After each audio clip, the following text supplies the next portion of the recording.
At nakikita ko, masaya naman ang pagbingo dito. Pag nagbibingo kayo, yung mga bingo, huwag nyo lang kalimutan pag bingo, goles. At yung may bibingo, sundan nyo ng goles. Para mas lalo masaya. At nakikita ko, napasaya kayo rito, you have your brand new Coliseum number 61, a dream come true. At siguro sometime in January, inaugurate natin ito at sa ating inauguration, magdadala ko ng 3 banda nito para lalo masaya ang inyong inauguration. I'm sure somebody will donate isang baka, litsong baka. Dahil mga uso dito sa barangay ng Bosco, litsong baka at sa tumingin, merong litsong baka. At nakita ko na relax kayo dito. Hindi kayo nag-alala, ulan o hindi. Gusto ko lang magkwento po sa inyo mga pangyayari na gusto ko i-share sa inyo sapagkat kayo ang nag-elect sa akin bilang congressman at gusto ko sabihin sa inyo dito po sa barangay Don Bosco through all the years 1992, 1995, 1998, 2004 nung bumalik ako bilang 2nd District Congressman, 2007 at 2010 in the entire barangay Don Bosco. Kasama ang mga mission areas, si Congressman Goles po, parating nanalo ng landslide sa inyong lugar. At ako rin sa pasalamat po. Thank you so much. Maraming po salamat sa lahat ng kagandang pagtangkang sa akin. Magkikwento lang po, ang inyong doon po nakatanggap ng parangal sa gobyerno ng Amerika. Alam niyo, sa Amerika, isa sa pinaka-importante ng okasyon doon, yung Veterans Day. Nung mag-celebrate sila ng Veterans Day dito sa Pilipinas, at yan ay importante rin sapagat maraming mga Amerikano dito sa atin, sa halip na mag-imbita sila ng isang opisyal galing sa American government, ang inibita nila ang inyong lingkod, Congressman Goles po. At ang nagpakilala sa akin, let the Ambassador of the United States of America, Ambassador Harry Thomas. Ito po ang kanyang pagpapakilala sa akin. Ito ay isang karangalan na tanggap ko at ito ay karangalan natin lahat dito po sa 2nd District ng Parañaque. Ito po ang pagpapakilala ni Ambassador Thomas sa akin.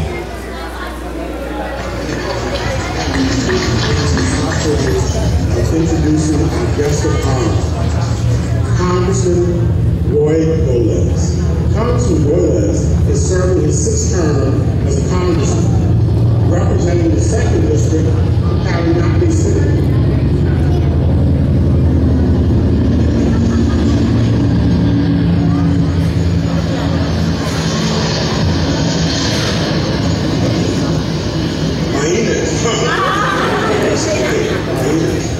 He attended the Philippine Military Academy and the United States Naval Academy in Annapolis, Maryland, from which he graduated with a Bachelor of Science degree in Mathematics and Operations Analysis.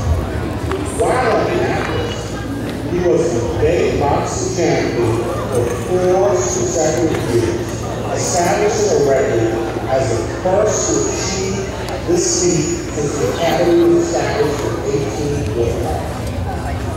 Congressman Goles also received a Master's in Business Administration at the University of the Philippines, where he graduated as a valedictorian in his class. Congressman was a former National Security Advisor and served as the Governor of the Red Cross for over 20 years. He was a Philippine Navy officer for 14 years, reaching the rank of Navy Captain. He taught at the Asian Institute of Management and the University of the Philippines. He is a 10 Outstanding Young Men Award for Public Service Excellence and is consistently named one of the outstanding congressmen of the Philippines. Ladies and gentlemen, please join me in welcoming our guest, a public servant, a boxer, a teacher, a sailor, a veteran, the Honorable Congressman Roy Goles. Thank you po. Ito yung pagpapakilala Ambassador ng Amerika sa inyong lingkod, ang inyong congressman po ng 2nd District ng Parañaque. Thank you. At alam nyo, nung isang linggo, nung mismong Pasko, Pasko, nagkaroon ng malaking sunog doon sa kabilang barangay.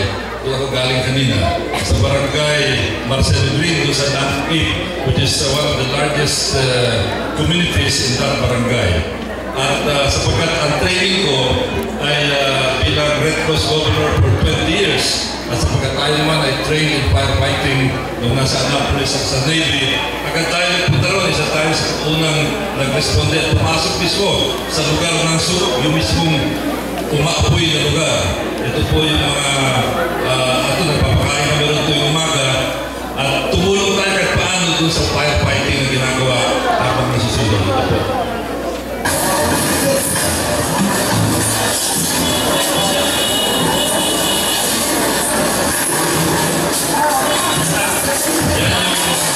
Yan po yung old style of firefighting.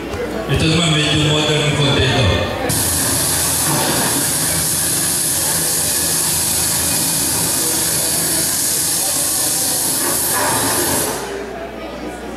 Ito naman, dito sa inyong lugar, sa barangay Don Bosco, sa F. Serrano Elementary. So kanina nung tumutunog yung aeroplano, nakita ko marami siya tumitingin sa taas. Dahil siyempre may nangyari na dito, no? Ito ang F. Serrano Elementary School.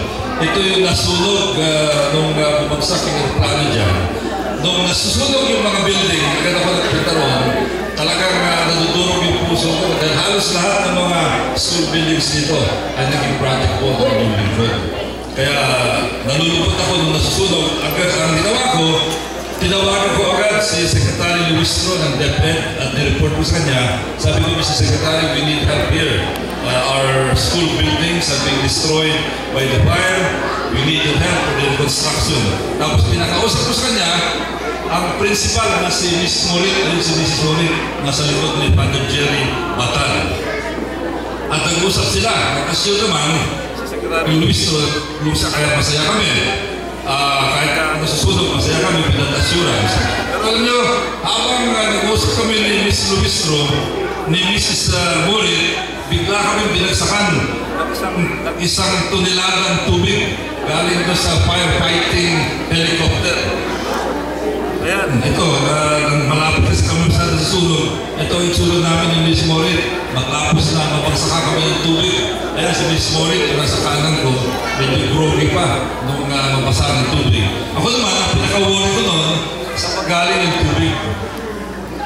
Kasi baka may galing ng Pasig River, o Laguna Lake, o kaya pa sa Parajago River, o buti na lang, malinis na lang, kasi gamit na ng tubig. Kaya, okay naman. Of course, siyempre, ang problema, ano gagawin natin doon sa eskwelahan? Nag-space mga 3,000 mga students. Nangyari ay December 10. That was a Saturday. December 12, pinalan tayo na agad kong nakamitin ang ating Presidente, Pedro Aquino.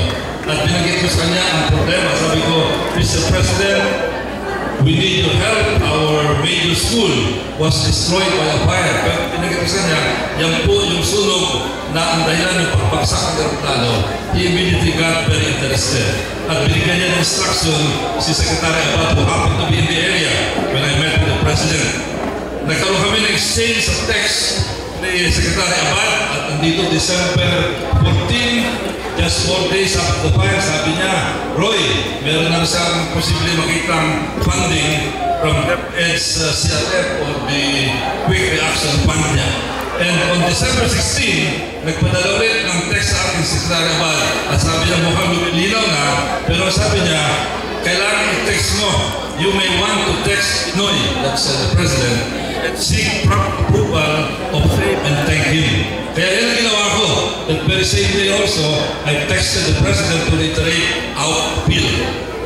Nakakatuwa po, within 11 days, nangyari yan December 10, December 21, in 11 days, nagpadala ng confirmation si Secretary Abad at sabi niya, Hi Roy, Pinoy just signed the release to DepEd of 128 million pesos for the reconstruction of your Parañaque schools. Imagine, in 11 days, nakakuha po tayo ng 128 million pesos at sa aking karanasan bilang 6th congressman, palagi ko ito ang pinakamabilis. Normally, weeks ang hinihintay sa ganitong klaseng kalaking pondo na hiningi. but in this particular case, it took only 11 days. Ganyan po tayo kamahal ng ating Presidente Pinoy Aquino at si Secretary Abad. Kaya po kahit na wala sa rito, palakpakan po natin si Presidente Pinoy Aquino at si Secretary Abad. Ito po yung ikaw habang nag-meeting kami ni Presidente tungkol dito sa pangangailangan ng inyong eskwelahan. At gusto ko rin balita sa inyo, in my capacity as Vice Chairman of the Commission on Appointments and also as the Vice Chairman of the Committee on Health of the House of Representatives, ako ay nakipag-usap kay Secretary Ona at sinabi ko sa kanya, kailangan ma-upgrade ang ating mga health facilities dito sa 2nd District ng Parañaque. After several rounds of appeal, nag-allocate siya, may saro na ng 1.5 billion pesos bawat barangay. And this will be in the form of medical equipment to be delivered to each of the 8 barangays in the 2nd District of Parañaque. Ito ang allocation dyan, no? 1.5 million sa BF, of course 1.5 million sa Don Bosco, and the other barangays of the 2nd District. Pero siyempre, ako naman, ayaw naman natin na maingit sa atin yung 1st District. Kaya sinabi ko, Mr. Secretary, pwede ba isama na rin natin yung 1st District ng Parañaque kahit na hindi tayo Congressman ng 1st District. At mabuti na lang at nakinig naman sa appeal natin si Secretary Ona, kaya kasama na po ang 1st District ng Parañaque dito sa ating appeal. Kaya kahit na hindi tayo Congressman ng 1st District, isinama natin Baclaran, Donggalo, La Huerta, San Dionisio, San Isidro, Santo Niño, Tambor at Vidales. Kaya plus the 8 million for the Parañaque Community Hospital, or what we call now the Florencio Bernabe Senior Memorial Hospital, ang total na amount na nakuha natin, 32 million pesos for the city of Parañaque. Nakita ko yung listahan ng mga allocation ng Department of Health sa iba't ibang mga syudad at iba-ibang distrito. Ako po'y natutuwa na ikwento sa inyo na yung 32 million pesos, yan po ang pinakamalaki sa buong Pilipinas na alokasyon. Kaya talagang binigyan ng priority ang 2nd District ng Parañaque at sinama na ang buong syudad ng Parañaque. Yun lang po ang gusto kong i-report sa inyo at I look forward to the formal blessing of this Coliseum. By the way, magkakaroon tayo ng 2nd Inter-Coliseum Basketball Tournament. Nagkaroon tayo ng unang Inter-Coliseum Basketball Tournament with about 40 teams participating. Para pong NBA yan, no? Mayroong home team, mayroong visiting team. At tatapos na yan, we will start the 2nd tournament at ako'y maasa na Mr. President Jerome na magkakaroon kayo ng basketball team dito sa inyong lugar dito sa Scienceville. Kung wala kayong team dito, yung MC nyo, si Rayboy Rodriguez, palagi ko, one-man wrecking crew ito.